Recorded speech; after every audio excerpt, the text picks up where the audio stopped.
네, 오늘 말씀 제목은요, 거짓 예언자, 참 예언자라고 이렇게 잡은 것은요, 사실은 이 선지자라기보다는 예언자라는 표현이 더 맞습니다. 왜냐하면 말씀을 전하는 자이지 막 미래를 점치는 자가 아니기 때문에 예언자라는 표현이 맞는데, 우리가 이 시대의 예언자이자 그 제사장일 수 있어요. 왜냐하면 저와 여러분들이 날마다 이렇게 말씀 앞에 나아가고 그 하나님의 뜻을 우리는 말씀을 통해 발견하기 때문에 이렇게 예언자이라고도 할 수가 있겠죠. 근데 오늘 말씀에 보면요, 남유다의 멸망의 직접적인 원인이자 그들이 심판당할 수밖에 없는 이유는 거짓 예언자 때문이라고 말씀해주고 있어요. 그 사회의 구성원들이 있잖아요. 모두가 타락한다고 할지라도 하나님이 마지막에 그렇지 않기를 바라는 존재들이 있거든요. 그들이 누구냐? 종교 지도자들이거든요. 근데 남유다는 이 종교 지도자들마저 타락해버림으로써 더 이상 회복의 가능성을 저버렸다고 할 수가 있어요. 이 대한민국을 보실 때 하나님이 뭘 마지막으로 보실까요? 제가 보기에는 한국 교회 성도들을 보실 것 같아요. 근데 우리들이 정말 이렇게 그 최후의 어떻게 보면은 보루들이라고 할 수 있겠죠. 근데 우리들마저 타락해버리게 되어지면 더 이상 회복의 가능성은 없다라고 볼 수가 있는 거겠죠. 근데 여기서 이제 참 예언자는 예레미야를 가리키는데, 이 거짓 예언자들과 예레미야가 어떻게 다른지를 오늘 말씀을 통해서 같이 보겠습니다. 첫 번째로요, 거짓 예언자는요, 세상에 압도당합니다. 10절 11절인데요. 이 땅에 간음하는 자가 가득하도다. 저주로 말미암아 땅이 슬퍼하며 광야의 초장들이 마르나니 그들의 행위가 악하고 힘쓰는 것이 정직하지 못함이로다. 여호와의 말씀이니라. 선지자와 제사장이 다 사악한지라. 내가 내 집에서도 그들의 악을 발견하였노라. 10절에 보니까요, 이 땅에 간음하는 자들의 악하고 정직하지 못한 행동들로 인하여서 하나님이 저주를 내리실 수밖에 없대요. 그래서 그 저주로 인하여서 땅이 슬퍼한다고 합니다. 광야의 초장들이 마른다라는 것은 기근과 가뭄의 재앙이 임하게 되었다라는 것입니다. 그렇게 농사를 잘 지으려고 비를 주관한다는 바알을 숭배했던 것이 얼마나 어리석은지를 또 나타내주고 있는 것이겠죠. 그런데요, 여기 또 10절 후반절에 힘쓰는 것이 정직하지 못한다. 이것은 어떤 의미를 가지고 있냐면, 남유다 백성들이요, 힘을 죄를 짓는 데 사용했음을 가리키는 것이에요. 그러니까 에너지를요, 죄를 짓는 데 썼다라고 볼 수가 있는 것이죠. 인간이 어떠한 존재입니까? 우리에게 참 말씀이 없으면요, 우리는 악하고 음란할 수밖에 없어요. 성공하기 위하여 악하고 성공하면 음란해질 수밖에 없는 게 인간의 모습이라고 할 수가 있는 것이겠죠. 근데 11절에 보니까 정말 최후의 보루처럼 여겨지는 선지자, 예언자와 제사장이 다 사악하다고 말씀해주고 있어요. 심지어 내 집에서도 그들의 악을 발견했다. 이들이 다른 데서는 죄를 짓더라도요, 진짜 죄를 짓지 말아야 되는 곳이 어디였겠습니까? 예루살렘 성전이었어요. 근데 그 성전에서조차도 이들은 이렇게 죄를 범하였다라는 것이겠죠. 그러니까 여기서 내 집은 당시의 예루살렘 성전이라면 지금으로 내 집은 어디겠습니까? 저와 여러분들 안에 성령님이 계시잖아요. 우리가 걸어다니는 성전인데, 혹시 내 삶에 여러분 우리가 방치하고 있는 죄악의 사각지대가 있지는 않는가 점검해 봐야 돼요. 제가 이렇게 죄악의 사각지대라고 한번 단어를 만들어 봤는데, 사각지대라는 말은 관심이나 영향이 미치지 못하는 구역을 비유적으로 이르는 말인데, 잘못된 것을 알면서도 지금 방치하고 있는 부분들이 있지 않은가를 묻고 있는 거예요. 일부를 얘기하자면, 묵상한 중에 그런 내용이 나오더라고요. 이분이 어느 유부녀를 만나는데 그 유부녀도 교회를 다니는 사람이었었다라고 하더라고요. 당연히 이거는 불륜이죠. 잘못된 거죠. 근데 끊지 못하고 있었던 것들이 있었다라는 것과 마찬가지로 우리들의 삶에도 지금 내가 버리고 있지 않는 악이 있어요. 이게 잘못된 것을 알거든요. 근데 그게 나에게는 지금 습관이 돼버리고 체질이 돼버려서 나의 존재가 되어버린 그런 죄악의 사각지대가 저와 여러분들에게는 무엇이 있는가라는 거죠. 제가 발견한 저의 죄의 사각지대가 뭐였습니까? 우리들 교회에서 내 죄를 보는 큐티를 만나고 나서 저의 그 사각지대는 인정 중독이라는 죄의 사각지대, 자기 열심이라는 그 죄의 사각지대가 보이기 시작했다라는 거죠. 이와 마찬가지로 저와 여러분들에게도 이렇게 발견해야 되는 그 죄악의 사각지대가 무엇이 있는지를 봐야 합니다. 13절부터 15절에요.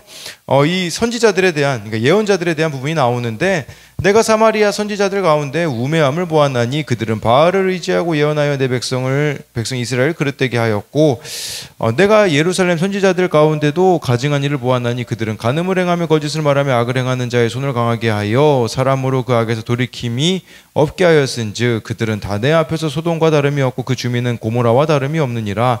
그러므로 만군의 여호와께서 선지자에 대하여 이와 같이 말씀하시니라. 보라, 내가 그들에게 쑥을 먹이며 독한 물을 마시게 하리니 이는 사악이 예루살렘 선지자들로부터 나와서 온 땅에 퍼짐이라 하시니라. 아니, 갑자기 북이스라엘 사마리아가 북이스라엘의 수도였잖아요. 사마리아 선지자들의 우매함을 봤다. 이게 13절이 의미하는 건 뭐냐면, 쉽게 말하면 이런 거예요. 북이스라엘이 왜 멸망했는지 좀 봐라, 이 뜻이에요. 남유다 백성들에게. 바로 북이스라엘의 거짓 예언자들, 그들이 막 바알을 의지하여서 예언을 했거든요. 그들이 아수르에 의하여서 멸망당하는 것을 보면서도 너희들 못 깨닫니? 그 뜻이에요. 14절에는 예루살렘 선지자들도 가증한 일을 행했다는 게 14절에 의미하는 건 뭐냐면, 쉽게 말하면 이런 거예요.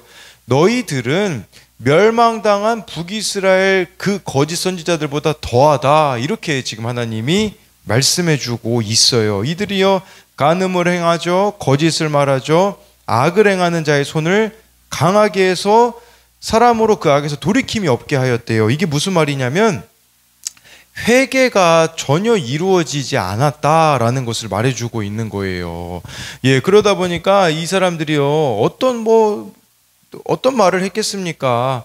말씀을 말씀대로 안 전하고, 자신들이 이미 간음을 행하고 있기 때문에 아마 간음에 대한 내용을 쏙 뺐을걸요. 거짓을 말했기 때문에 자신들의 거짓을 절대 이야기하지 않았을 거라는 거겠죠. 그러니까 당연히 회개라는 것이 이루어질 수가 없는 거겠죠. 그러다 보니 이들의 모습이 마치 14절에 하나님이 보시기에는요 소돔과 고모라와 다름이 없다고 말씀해주고 있는 것이에요. 안타깝게도 남유다의 예언자들은요 요한일서에서 말하는 육신의 정욕, 안목의 정욕, 이생의 자랑이라는 세상 유혹에 넘어갔습니다. 그러니까 이들은 육신의 정욕, 성적 탈선과 안목의 정욕은요 물질로 매수가 되었고요, 이생의 자랑은 권력 결탁이라는 세상의 유혹에 넘어갔는데, 근데 이게 남유다만의 모습일까요?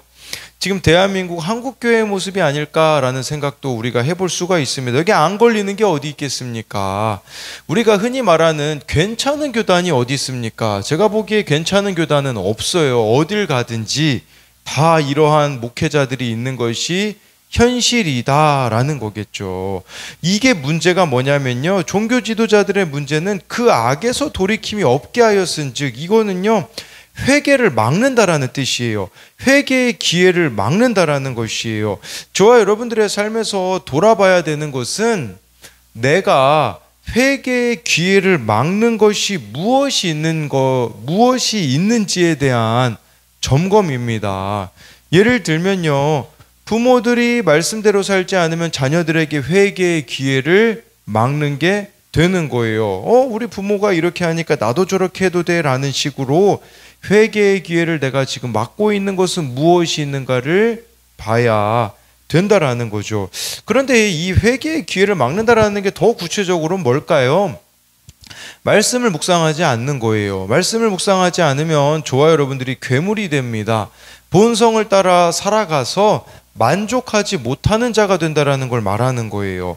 말씀을 묵상하지 않으면요 당연히 내 모습이 안 보이기에 나에게는 회개가 이루어질 수가 없거든요. 나에게 회개가 안 이루어지는 모습대로 살아가면 어떻게 되어질까요? 여러분, 우리가 회개하지 않고서는요 절대 다른 이들의 구원에 대해 관심을 가질 수가 없어요. 그게 15절에 나와 있잖아요. 그러다 보니까 쓴 쑥을 먹이고 동물을 마시게 할 수밖에 없다라는 거겠죠.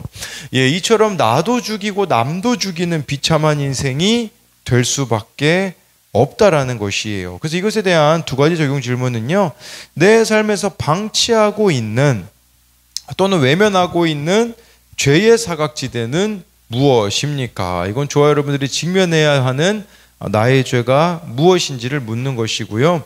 또 한 가지는요, 날마다 말씀을 묵상하면서 내 죄를 보고 먼저 회개하는 본을 보이고 있습니까? 아니면 말씀 없이 살기에 다른 이들의 회개의 기회를 막고 있습니까? 예, 두 번째로는요, 참 예언자는 그럼 어떤 자냐? 말씀에 압도당하는 자입니다. 참 예언자는 말씀에 압도당합니다. 인데요, 9절에요. 선지자들에 대한 말씀이라 내 마음이 상하여 내 모든 뼈가 떨리며 내가 취한 사람 같으며 포도주에 잡힌 사람 같으니 이는 여호와와 그 거룩한 말씀 때문이라. 예, 지금 예레미야가 선지자들에 대한 예언자들에 대한 말씀을 듣자 어떻게 됩니까? 이 하나님과 하나님 말씀으로 인하여서 압도당했다라는 거예요. 예레미야는요, 마음이 상하는데 이 마음이 상했다라는 걸 원어로 보면 조각난 상태, 회복하기 어려운 치명적인 상처를 가리킵니다. 예, 예레미야가 무엇 때문에 그렇게 고통에 지금 시달리고 있습니까? 바로 하나님의 무서운 심판의 말씀을 듣자 슬픔으로 마음이 조각나는 것 같은 고통에 시달렸다라는 거예요. 예레미야가 내 모든 뼈가 떨린다고 하는데 이것은요, 하나님의 심판의 말씀에 엄청난 충격을 받아 떨려서 몸을 가눌 수 없을 정도로 괴로워하였대요. 그러면서 자신은 마치 술에 취한 사람 같고 포도주에 잡힌 사람 같다고 말하는데, 이것은 뭘 말하냐? 예레미야의 온 몸과 마음이 이 심판의 말씀으로 인하여 심한 상처를 입었음을 말하는 것이에요. 마치 제정신이 아닌 것 같은 걸 말하는 거겠죠. 이게 바로 말씀에 압도당해 있는 예레미야의 모습이라고 할 수 있어요. 16절에 보면요, 만군의 여호와께서 이와 같이 말씀하시되 너희에게 예언하는 선지자들의 말을 듣지 말라. 그들은 너희에게 헛된 것을 가르치나니 그들이 말한 묵시는 자기 마음으로 말미암은 것이요 여호와 입에서 나온 것이 아니니라. 이게 거짓 예언자에 대한 거거든요. 거짓 예언자들은요, 헛된 것을 가리킨대요.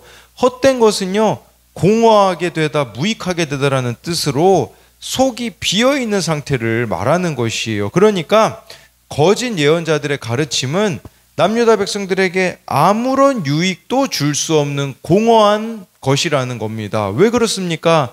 왜냐하면 여기 나와 있잖아요. 그들이 말한 묵시는 자기 마음에서 나온 거라고 하고 있어요. 그러니까 여호와의 이 말씀에서 나온 게 아니기 때문이라는 거거든요. 여러분, 근데요, 예수님 믿는데 무속신앙처럼 예수님 믿는 사람들이 너무 많습니다. 막 느낌에 의존해요. 자신이 살아온 경험과 고정관념에만 의지합니다. 말씀으로 변화된 가치관이 없는 채로 살아가게 되어지는 거겠죠. 그렇다면 반대로 참 예언자는 어떤 자입니까? 여호와의 입에서 나오는 말씀을 전하는 자죠. 이 여호와의 입에서 나오는 말씀이 우리로 말하자면 참 예언자는 말씀을 묵상하는 자입니다. 말씀 묵상하는 것은요, 내가 취사 선택할 수 있는 게 아니에요. 이것은 당연한 것이에요. 말씀은 우리의 생명이거든요.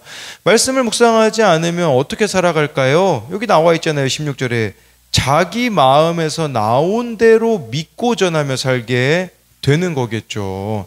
네, 여러분, 우리가 말씀 묵상하지 않잖아요. 끊임없이 여러분들에게 메시지가 다른 곳들에서 들려질 겁니다. 세상에서도 들려지게 되고 내가 내 자신에게도 여러분 거짓 메시지를 전하게 될 거예요. 저는 정말 쉽게 낙심하고 자기 연민에 쉽게 빠지는 사람이거든요. 매일 저에게는 낙심할 일들이 있거든요.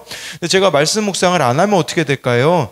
자기 연민에 빠지는 시간이 길어지더라고요. 근데 어제 제가 위로받았던 말씀은 뭐냐면, 어제 말씀에 예, 그의 이름은 여호와 우리의 공이라는 그 말씀이었거든요.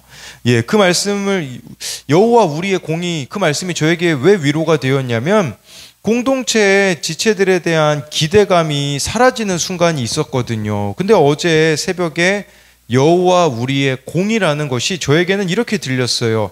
아, 이 공동체를 이끌어 가시는 분은 주님이신데 왜 내가 앞서서 낙심하였지라는 마음이 들면서 제가 지체들을 인간적인 생각으로 기대할 게 아니라 기대하니까 낙심이 크더라고요. 근데 기대할 게 아니라 이것은 기도해 줘야 된다라는 마음으로 바뀌게 되더라고요. 이게 바로 말씀에서부터 나오는 능력이라는 것을 뜻하는 것이죠. 18절 말씀에요. 누가 여호와의 회의에 참여하여 그 말을 알아들었으면 누가 귀를 기울여 그 말을 들었느냐라고 해서요. 참 예언자는요. 여호와의 회의에 참여하는 자래요. 이게 뭐 이사야서 같은 데도 보면 나오거든요. 이사야 6장에 예, 그 하나님의 회의에 이사야가 참여하는데 누가 우리를 위하여 갈고 그랬더니 이사야가 내가 여기 있습니다. 나를 보내소서. 그게 여호와의 회의에 참여하는 거거든요. 참 예언자는요. 여호와의 회의에 참여하는 사람이라고 말해주는데 이 여호와의 회의에 참여한다라는 것은 무슨 뜻이냐면요. 하나님으로부터 직접 말씀을 듣는다라는 뜻이에요. 하나님의 뜻을 아는 것이겠죠. 이것이 무엇이겠습니까?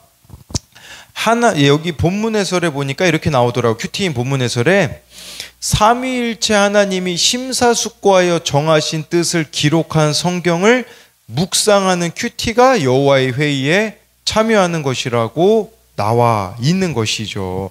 그러니까 우리들에게는 진짜 하나님의 뜻을 듣는 거, 그게 그렇다면 여호와의 회의에 참여한다라는 것은 제가요 그 어제 저희 그 청소년부 교사들 이렇게 오프라인 모임이 있었는데 같이 회의하게 되어지면요 좋은 점이 있어요. 그건 뭐냐면 내가 못 보던 것들을 보게 되어지고 때로는 내 뜻이 잘못되었다라는 것을 발견하게 되거든요. 여러분 하물며 우리가 하나님과 이렇게 회의한다면요 얼마나 더 큰 유익이 있겠습니까? 이렇게 여호와의 회의에 참여하는 큐티하는 사람들에게는요 22절이 이루어져요. 그들이 만일 나의 회의에 참여하였더라면 내 백성에게 내 말을 들려서 그들을 악한 길과 악한 행위에서 돌이키게 하였으리라. 쉽게 말하면 뭐겠습니까? 우리가요 이렇게 하나님의 회의에 참여하는 자가 되잖아요. 하나님의 뜻에 사로잡힌 자가 되잖아요. 그러면 회개가 이루어진다라는 뜻이에요. 회개의 메시지를 전해서 남유다 백성들을 악한 길과 악한 행위에서 돌이키게 하였을 것이라는 것은 회개가 이루어져서 구원에 이르게 하였을 것이다 라고 하나님이 말씀하시는 거죠. 청소년용 큐티 묵상 간증의 어느 청소년 아이가요 이 22절을 이렇게 표현하더라고요. 제가 하나님의 회의인 큐티에 잘 참여하지 않아서 가족을 미워하는 악을 행했음을 깨달았습니다 라고 말하더라고요. 저와 여러분들이 하나님의 회의인 큐티 말씀 묵상을 하지 않으면 회개의 기회를 놓치게 된다라는 거죠. 구원의 기회도 놓치게 됩니다. 그렇기에 정말 저와 여러분들이 말씀에 날마다 압도당하는 자들이 되기를 소망합니다. 그래서 이것에 대한 두 가지 적용 질문은요. 말씀에 압도당하여서 내 생각과 마음과 삶이 변한 간증이 있습니까? 그래서 우리가 참 말씀에 압도당하지 않으면요. 내 자신에 압도당할 수밖에 없다라는 것을 생각해 봐야 합니다. 또 한 가지는요. 말씀 묵상이 이루어지고 있지 않기에 내가 행하고 있는 악은 무엇입니까? 아까 그 청소년 아이가 가족을 미워하는 악을 행한 것이 자신이 말씀 묵상을 하지 않았기 때문이라고 하거든요. 우리도 말씀 묵상이 이루어지고 있지 않기에 행하고 있는 악이 있을 수 있어요. 반대로 말씀 묵상을 하기에 이루어지고 있는 회개와 구원의 역사가 있습니까? 네, 기도하겠습니다. 살아계신 하나님, 오늘 말씀에 참 예언자와 거짓 예언자가 나옵니다. 거짓 예언자는 자기 마음에서 나오는 하나님의 입에서 나오는 말씀을 전하지 않는 자라고 말씀해주고 있습니다. 그렇기에 정말 이들의 삶에는 회개가 없으며 또 다른 이들이 회개로 돌이키는 그 기회조차도 막고 있다고 말씀해주고 있습니다. 정말 우리가 참 예언자가 되어서 정말 말씀에 날마다 압도당하게 하여 주시고 또 날마다 여호와의 회의에 참여하기 원합니다. 여호와의 회의에 참여하는 게 뭐겠습니까? 내 뜻을 내려놓고 하나님의 뜻을 붙잡는 삶을 살아가는 것입니다. 그렇기에 정말 나의 회개가 이루어짐으로써 다른 이들의 회개와 구원의 역사가 나를 통하여서 이루어지게 하여 주옵소서. 하나님, 저만 봐도 날마다 말씀이 없으면 얼마나 쉽게 낙심하고 자기 연민에 빠지는 사람인지 모릅니다. 마찬가지로 우리가 말씀이 없으면 결국은 다 죄악의 길로 갈 수밖에 없고 나도 죽이고 남도 죽이는 삶이 될 수밖에 없음을 깨달음으로써 정말 말씀에 날마다 우리들이 압도당함으로써 나도 살고 다른 이들도 살리는 자가 되게 하여 주실 것을 믿으며 살아계신 예수님 이름으로 기도드립니다. 아멘.